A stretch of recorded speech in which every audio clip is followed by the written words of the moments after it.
नमस्कार। आप देख रहे हैं स्पेशल कवरेज न्यूज और मैं हूं आपके साथ शिव कुमार मिश्रा। हम कह रहे थे फिर एक बड़ी खबर लेके हाजिर होंगे, तो फिर हमारे साथ बिग डिबेट विद संतोष पाठक जी लेकर हाजिर है। स्वागत और अभिनंदन। बहुत बहुत नमस्कार और स्पेशल कवरेज न्यूज के तमाम दर्शकों को नमस्कार। जुड़े रहिए अगले कुछ मिनट तक हमारे साथ, आपको निराश नहीं होना पड़ेगा। फिर एक बड़ी खबर लेकर आए हैं। अब जब संतोष पाठक जी कह दें कि निराश नहीं होना पड़ेगा, तो फिर निश्चित कोई आस है। थोड़ी देर पहले अभी हमने ब्रेक की थी कि विधायकों से मुलाकात का सिलसिला जारी है। 3 मंडल के विधायकों से मिले। उत्तर प्रदेश में 18 मंडल है, 15 मंडल के विधायकों से मिलना बाकी है। उससे पहले अचानक राज्यपाल से मुलाकात। ना तो अभी मानसून सत्र है, जिसे एक मीडिया वर्ग कहने लगा मानसून सत्र को लेकर मुलाकात है, उसमें अभी टाइम है। अभी इकाई जाते हैं और एक पुस्तक की चर्चा होती है। मैं कुछ नहीं कहूंगा, सीधा संतोष सर के पास। बता दीजिए पूरा हाल क्या है लखनऊ का लब्बो लुआब। देखिए, बड़ी दिलचस्प चीज तो ये है शिव जी कि योगी आदित्यनाथ जी जहां जाते थे 2017 से लेके 2025, एक सप्ताह पहले तक की बात करूं, हमेशा वो कहते नजर आते थे कि जनप्रतिनिधियों को अधिकारियों के काम में हस्तक्षेप नहीं करना चाहिए। मतलब अधिकारियों का मनोबल बढ़ा देते थे।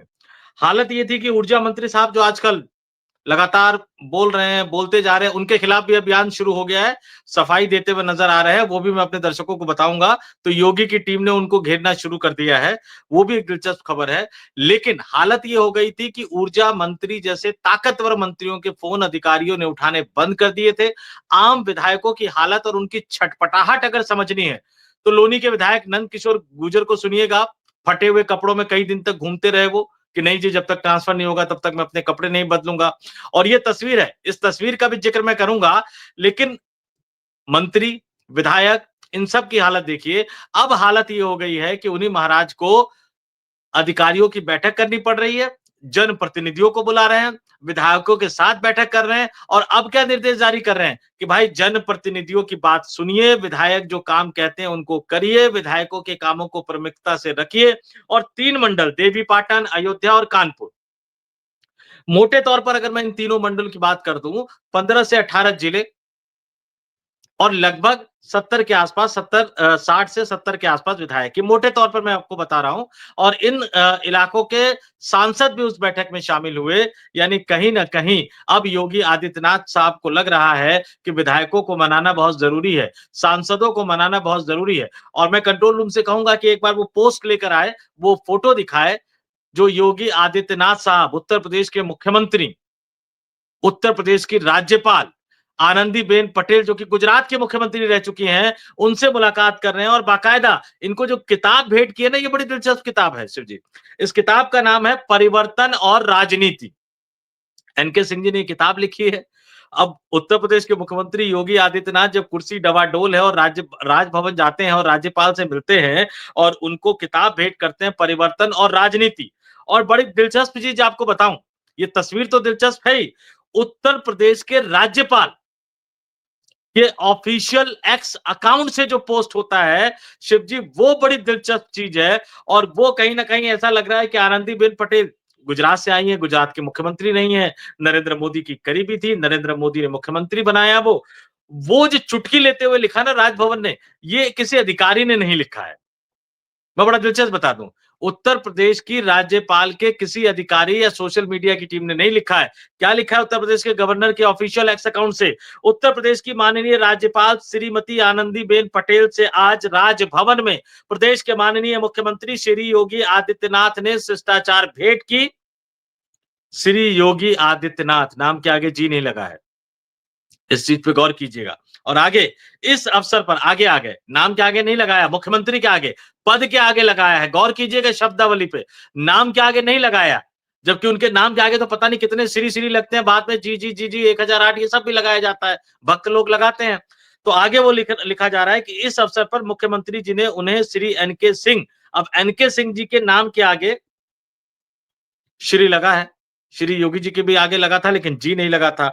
एनके सिंह द्वारा लिखित पुस्तक परिवर्तन और राजनीति भेंट की तो आनंदीबेन पटेल, उत्तर प्रदेश की राज्यपाल, जो कि गुजरात के मुख्यमंत्री रह चुकी हैं, वो ये बता रही हैं कि योगी जी जो किताब भेंट करके गए हैं, राजनीति के दौर में अब परिवर्तन का दौर आ गया है। और आनंदीबेन पटेल से ज्यादा अच्छी तरह से उसको कौन समझ सकता है कि जैसे ही 75 वर्ष की हुई, उन्हें गुजरात के मुख्यमंत्री पद से इस्तीफा देने को कह दिया गया। और जब इस्तीफा दिया तो कई तरह की किस्से कहानियां निकलकर सामने आई। धनखड़ साहब के बारे में थोड़ी सी ज्यादा आ रही है। आनंदीबेन पटेल और उनकी बेटी की भूमिका राजनीति में, मुख्यमंत्री कार्यालय में हस्तक्षेप की कई खबरें आती है। गुजराती लॉबी, ये अमित शाह और नरेंद्र मोदी के काम करने का तरीका है। लेकिन सिर्फ इतना ही नहीं है, ये लड़ाई कैसे शुरू हो गई है, इस लड़ाई को आपको बताना जरूरी है। योगी आदित्यनाथ के साथ क्या हो रहा है, कैसे हो रहा है, वो भी मैं आपको बताऊंगा। एके शर्मा साहब कैसे फायर होके पड़े हुए हैं, ऊर्जा मिल गई दिल्ली से, पावर आने लगा। लेकिन जैसे ही उन्होंने अधिकारियों को कसना शुरू कर दिया, अब उनको लेकर खबरें प्रचारित प्रसारित करवा दी गई कि उन्होंने एक समुदाय विशेष का अपमान किया। अब एके शर्मा साहब, पूर्व आईएएस अधिकारी, मोदी साहब के करीबी, एक्स पर पोस्ट करके लिखना पड़ रहा है कि 4 दिन पहले 23 जुलाई 2025 को उन्होंने जो कुछ कहा उसका वर्णन किए हैं। और उन्होंने आगे कहा कि उस बैठक में उन्होंने कहा था कि हम एक पब्लिक यूटिलिटी चला रहे हैं, पब्लिक सर्विस चला रहे हैं, हम कोई बनिया की दुकान नहीं चला रहे हैं कि पैसा नहीं दिया तो सामान नहीं मिलेगा।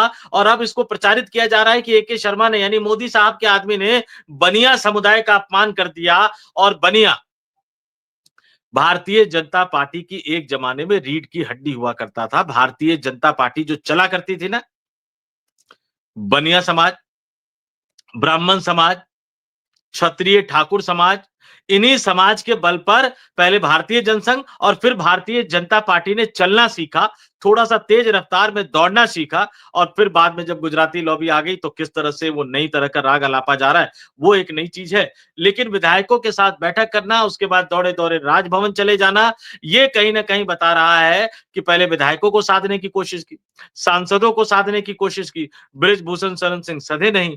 जब विधायकों के साथ, जनप्रतिनिधियों के साथ बैठक की तो उसके बाद अलग से बृजभूषण सिंह के बेटे से मुलाकात भी की उन्होंने, दोनों बेटों से मुलाकात की, बेटों ने तस्वीरें भी शेयर की। लेकिन बृजभूषण शरण सिंह सदने वाले है नहीं।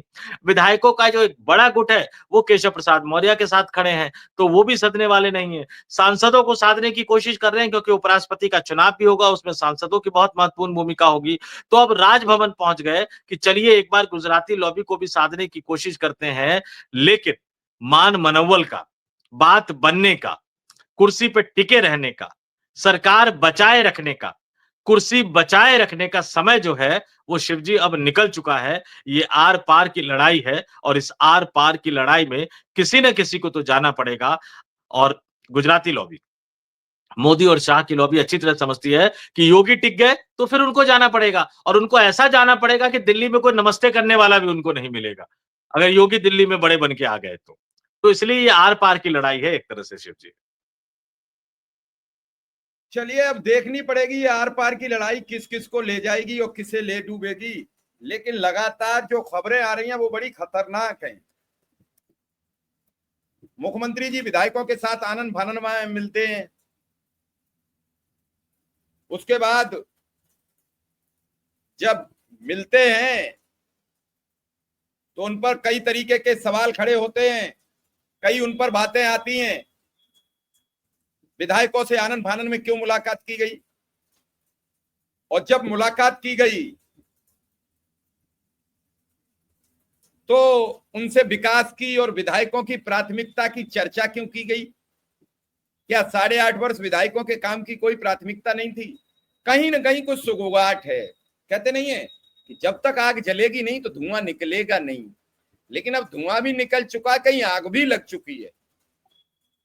अब बात अलग है कि कभी कभी ये लगता है कि धनखड़ पार्ट 2 यूपी में चल चुका है। जैसे मई से धनखड़ जी से गुजरात की जोड़ी की बातचीत बंद थी, अब योगी जी से तो हमारे जनवरी से बंद है। अब जनवरी से बंद हुई, अभी खुली परसों तरसों, तो केशव प्रसाद मौर्य ने डिनाई कर दिया कि वो बातचीत नहीं हुई है, कुछ भी कोई भाव नहीं दे रहा है। और पूरा विपक्ष जो केशव मौर्य कुछ न कुछ सुगवाट करते थे वो चुप्पी साधे बैठे हैं। ताज्जुब इस बात का है, क्योंकि अब हेमा अरविंद शर्मा ने संभाला है, तो कई कुछ बातें नजर आती हैं। ऐसे में अब तक ये नहीं कहा गया, कई व्यापारी हैं, रविकांत गर्ग हैं, बीजेपी के बड़े नेता रहे हैं, आप तो जानते हैं। कल उन्होंने विरोध किया है कि अरविंद शर्मा कैसे कह देंगे ये बनिया की दुकान नहीं है, बनिया का अपमान किया है। तो सब जानते हैं रविकांत गर्ग कौन है, किस खेमे में आते हैं, लेकिन सबको साधा जा रहा है, मीडिया को भी साधा जा रहा है। इतनी बड़ी खबर है, आप बताइए कहीं बड़े बड़े प्लेटफॉर्म पर चल रही हो कि आनंद फानंद में क्यों गए मुख्यमंत्री राज्यपाल से मिलने, क्यों विधायकों से बैठक हुई, कल से बैठकें हो रही हैं, हम लोगों को आज पता लग पाया। तो ये सब चीजों को आप कैसे देख रहे हैं, इसका क्या लब्बो-लुआब है? एक बड़ी दिलचस्प चीज है, आज मुझे एक चीज याद आ रहा है। विधायकों के साथ बैठक करना, राज्यपाल के पास जाके मुलाकात करना, साधने की कोशिश करना, करीब 3-4 दिन पहले हम इस पे चर्चा कर रहे थे शिव जी। हालांकि मैं बार-बार इस बात को कहता हूं कि कई चीजें पत्रकारों के ज़हन में आती है, जो फील्ड में रहते हैं उनके ज़हन में आती हैं, लेकिन मजबूरियाँ होती है कि उसको अपने संस्थान पे वो चला नहीं पाते। मैंने कहा था जिस तरह से धनकर को हटाने के लिए राज्यसभा के सांसदों को बुलाकर राजनाथ सिंह के कमरे में एक कागज रख दिया गया था, अविश्वास प्रस्ताव वाला, और उसपे तमाम सांसदों के सिग्नेचर करवा लिए गए थे। बीजेपी के नहीं, एनडीए के सांसद भी थे राज्यसभा के, और तकरीबन 90 सांसद के उस दिन हो गए थे, और उसके बाद भी उनके इस्तीफा देने के बाद भी 2-3 सांसदों ने और किए, तो 93-94 के आसपास वो आंकड़ा पहुंच गया था। मैंने उसी दिन कहा था कि यूपी में भी इसी तरह की चीजें शुरू होगी और विधायकों के हस्ताक्षर करवाए जा सकते हैं, हस्ताक्षर अभियान चलाया जा सकता है, और इसीलिए योगी आदित्यनाथ साहब, लगता है महाराज जी हमारे कार्यक्रम को देखते होंगे, उन्होंने कहा चलो विधायकों को साधना शुरू कर देते हैं कि कहीं ऐसा ना हो कि ये सब हस्ताक्षर कर दे। तो वो साधने की कोशिश कर रहे हैं कि हस्ताक्षर अभियान में हस्ताक्षर मत करना भाई, और अगर कोई कागज लेके आए तो एक बार फोन करके जरा मुझे बता देना कि महाराज जी खेला शुरू हो गया है, हमें हस्ताक्षर करने को कहा जा रहा है। क्योंकि विधायकों में ही उनको अलोकप्रिय साबित किया जाएगा। हस्ताक्षर अभियान चलाकर आलाकमान वो इस्तीफा देने को तैयार नहीं है, तो आलाकमान हस्ताक्षर अभियान चला के कहेगा कि महाराज जी देखिए इतने विधायकों ने आपके खिलाफ हस्ताक्षर कर दिया है, अब हम विधायक दल की बैठक बुलाकर आपको हटाए तो आप अपमानित होंगे, अपमानित होकर आपको जाना पड़ेगा। तो बेहतर है कि आप छोड़ दीजिए, विधायक दल की बैठक बुलाते हैं, आप किसी और के नाम का प्रस्ताव कर दीजिएगा, जिनको हम कहेंगे उनको मुख्यमंत्री बनाइए और आइए दिल्ली आए। योगी आदित्यनाथ उनसे बचने के लिए इन्होंने विधायकों को साधना मनाना शुरू कर दिया है। केशव प्रसाद मौर्य का जिक्र आया, उनका एक डर दूसरा है और बड़ा दिलचस्प उनका जो डर है। एक ज़माना था जब कल्याण सिंह के हटने की बात आई और उसके बाद आया कि राजनाथ सिंह बनेंगे, तो कल्याण सिंह अड़ गए कि बाकी किसी को भी बना दो। एक शब्द उन्होंने इस्तेमाल किया था, बाद में मुझे बताया कि मैंने तो ये बोल दिया था गुस्से में, मैं उस शब्द का इस्तेमाल ऑन एयर इस्तेमाल करना ठीक नहीं है, असंसदीय भाषा है। तो उन्होंने कहा किसी को भी बना दो, राजनाथ सिंह को नहीं बनने दूंगा। तो बीच में एक गुप्ता जी आए, थोड़े समय के लिए उनको बीच में कुछ टेन्योर के लिए उनको मुख्यमंत्री बनाया गया। हालाँकि उनको याद किया जाता है, तो कई तरीकों से याद किया जाता है कि चीज़ें वो भूल जाया करते थे, लेकिन ठीक है। तो उसी तरह का पीरियड है। आज सबको ये पता है कि जिसने योगी से 1 टू 1 कर लिया, योगी साहब जाएँगे, लेकिन हो सकता है कहीं शर्त ना लगा दे कि भाई सबको किसी को भी बना दो, मुझे कोई ऐतराज़ नहीं है। जो पहली बार का विधायक बना उसको उठा के बना दो, दिल्ली से उठा के किसी को लाके बना दो, लेकिन इस आदमी को नहीं बनने दूँगा मैं। तो इसलिए केशव प्रसाद मौर्य, एके शर्मा तो फ्रंट पे ले रहे हैं, वो लड़ रहे हैं और ये तय मानकर चलिए कि एके शर्मा मुख्यमंत्री नहीं बनेंगे। केशव प्रसाद मौर्य 2017 में भुगत चुके हैं कि कैसे मनोज सिन्हा ने पीछे कर दिया उनको और बाद में योगी आदित्यनाथ ने पीछे कर दिया। और मैं आपको वो दृश्य बताता हूं कि सारे लोग जिस दिन विधायकों की बैठक थी, एक ही चौपर से गए, लखनऊ उतरे, योगी आदित्यनाथ साइड से निकले और जो स्टेट गेस्ट हाउस था वहां चले गए, उनके साथ सिर्फ 2 लोग थे। किसी को पता नहीं था कि बनेंगे। और जब केशव प्रसाद मौर्य बाहर निकले तो हुजूम था, मालाओं का हुजूम था, सब उनको माला पहनाते हुए नजर आ रहे थे। और उसके 1 डेढ़ घंटे बाद ही जैसे ही विधायक दल की बैठक में योगी का नाम आया, तो फिर वो सारे माला पहनाने वाले जो थे ना, वो योगी की तरफ मुड़ गए थे। और उस समय ऐसा आया था केशव प्रसाद मौर्य के लिए, बाद में पता लगा कि उप मुख्यमंत्री बनेंगे, लेकिन राजनीतिक रूप से वो बहुत अकेले पड़ गए थे। तो शायद मन में कहीं वो डर होगा कि यार मैं सीधे आमना-सामना कर लूँगा तो दिक्कत हो जाएगी। हालाँकि ये भी है कि अगर दिल्ली दरबार से आदेश आएगा कि इतने संतुलित भाषा में क्यों बोल रहे हो? एके शर्मा को देखो, तो फिर हो सकता है कि उनको जोश आ जाए, उनको उबाल आ जाए। लेकिन समझौते की कोशिश योगी आदित्यनाथ के ग्रुप की तरफ से शुरू हो गई है।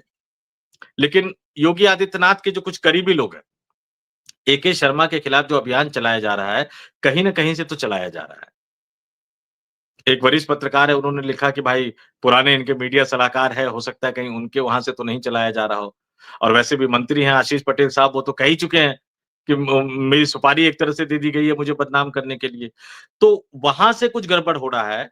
अब इस मुलाकात में योगी आदित्यनाथ और आनंदीबेन पटेल की मुलाकात में क्या कुछ निकला, अनौपचारिक तरीके से, सूत्रों के तरीके से, वो भी जब बातें निकल कर आएगी शिव जी, तो हम उसको दर्शकों के सामने लेकर आएँगे। लेकिन फिलहाल खलबली मची हुई है। दोनों पाले जो हैं, वो कुरुक्षेत्र की तरफ बढ़ते हुए नज़र आ रहे हैं और अब दोनों ही अपने-अपने खेमे में लोगों की संख्या बढ़ाने की कोशिश कर रहे हैं और योगी आदित्यनाथ का विधायकों के साथ बैठकों का दौर, अधिकारियों को निर्देश देने का दौर, राजभवन जाकर मुलाकात करने का दौर, वो तमाम संभावनाओं को टटोलते हुए नज़र आ रहे हैं कि जब अंतिम लड़ाई की बेला आएगी, जब महाभारत की लड़ाई की शुरुआत का शंखनाद होगा, उस शंखनाद के समय उनकी सेना गुजराती लॉबी की सेना से बड़ी नजर आए, भारी नजर आए। नहीं, बिल्कुल बात आप एक ठीक कह रहे हैं। बस अंतिम एक कमेंट जरूर लूंगा क्योंकि प्रोग्राम जाना चाहिए दर्शकों के पास जल्दी से जल्दी, हमें लंबा करने की जरूरत नहीं है, लोग समझें किस किस से। इधर विधायकों से मुलाकात 3 मंडल के और फिर राज्यपाल के जाना पास, और उसमें किताब का जिक्र होना, और कोई, मुझे नहीं लगता है कि किताब इतनी महत्वपूर्ण रही होगी कि किताब लेके जाते, वो भी ऐसी कि परिवर्तन का दौर। तो क्या परिवर्तन के दौर की पटकथा लिख दी गई? बस अंतिम सवाल। किताब लेके जाना ही एक राजनीतिक संदेश है और राजभवन के राज्यपाल के ऑफिशियल सोशल मीडिया अकाउंट से किताब का नाम प्रमुखता से लिखना, किताब के लेखक का नाम प्रमुखता से लिखना, आमतौर पर ऐसा होता नहीं। योगी आदित्यनाथ दिल्ली भी आते हैं, प्रधानमंत्री से भी मुलाकात करते हैं तो उनको एक पुस्तक भेंट करते हैं, लेकिन कभी वो पुस्तक का नाम तो नहीं कोट किया गया। ये परिवर्तन और राजनीति इस दौर में, ये योगी आदित्यनाथ साहब ने जो सोचा हो ना सोचा हो कह नहीं सकते, लेकिन आनंदीबेन पटेल साहब के आनंदीबेन पटेल साहिबा के और राजभवन से राज्यपाल के अकाउंट से जो पोस्ट किया गया, उन्होंने एक मैसेज दे दिया गुजराती लॉबी का योगी आदित्यनाथ को कि अब हो गया महाराज जी, परिवर्तन का दौर है, इस राजनीति के नए दौर को स्वीकार कर लीजिए। खुलकर उन्होंने लिखकर ये बता दिया है। महाराज जी पे डिपेंड करता है, योगी आदित्यनाथ पे डिपेंड करता है कि कब वो इसको स्वीकार करते हैं। मैं अपने दर्शकों को एक बात और कहना चाहूँगा, मैं आम तौर पर योगी आदित्यनाथ जी को महाराज जी इसलिए कहता हूँ कि वो ज़बान पे बैठ गया है। 2005-6 से दिल्ली में पत्रकारिता करना और उसी नाम से हम बुलाते रहे हैं। हालाँकि दुविधा की स्थिति दूसरी रही है कि पत्रकारों का एक समूह होता है, जो आम तौर पर पैर छूने के लिए आगे बढ़ जाते हैं भगवा वस्त्र देखकर। मैं सबसे पहली बार एक छोटा-सा कमेंट मैं कर दूँगा बस आपको कि सबसे पहली बार मैं कब घबराया था, 2005 की बात है। उमा भारती जी नई दिल्ली रेलवे स्टेशन पे आ रही थी और बिहार में एक बड़ी जीत मिली थी और नाइट ड्यूटी में था मैं, उस समय ईटीवी में था। जैसे ही नई दिल्ली रेलवे स्टेशन पे पहुंचे, उस समय के तमाम बड़े दिग्गज पत्रकारों ने उमा जी के पैर छू लिए। मैं 10 सेकंड के लिए सोचता रह गया कि मुझे पैर छूने चाहिए, नहीं छूने चाहिए, और उस 10 सेकंड में मैंने फैसला कर लिया कि एक पत्रकार और एक नेता के तौर पर यहाँ बातचीत हो रही है, तो एक पत्रकार के तौर पर कम से कम मैं एक नेता या नेत्री का पैर नहीं छूंगा। हाँ, अगर पत्रकार नहीं रहूंगा, फिर मुलाकात करूंगा, तो जरूर उनके पैर छू लूंगा। लेकिन योगी आदित्यनाथ के साथ भी यही रिश्ता था, कभी हमने उनका पैर नहीं छुआ, हालांकि कई पत्रकार छूते थे, लेकिन हाँ, जुबान पे उनके भगवा वस्त्र के कारण महाराज जी का शब्द आ गया था, तो मैं उनको आमतौर पर महाराज जी कह के ही संबोधित किया करता था और इसलिए ऑन एयर भी इसी तरह के शब्दों का इस्तेमाल मुझे लगता है कि करना चाहिए। कम से कम एक मठ, महंत, साधु, सन्यासी, योगी का सम्मान होना चाहिए। लेकिन राजनीतिक रूप से योगी आदित्यनाथ ने जो गलतियां की हैं, उन गलतियों को बताना, उन गलतियों को समझाना, उन गलतियों को सामने रखना बहुत ज़रूरी है। हालाँकि पता नहीं वो समझ पाते हैं, नहीं समझ पाते, और वो कहते हैं ना कि निंदक नियरे राखिए, योगी आदित्यनाथ साहब इसको आत्मसात नहीं कर पाए और इसलिए ये तमाम दिक्कतें खड़ी हो रही हैं। चलिए, आपने बहुत महत्वपूर्ण जानकारी दी है, तो दर्शकों के पास जल्दी से जल्दी लेके पहुंचे। फिलहाल आपका आभार, धन्यवाद और नमस्कार। बहुत-बहुत धन्यवाद और तमाम दर्शकों को नमस्कार।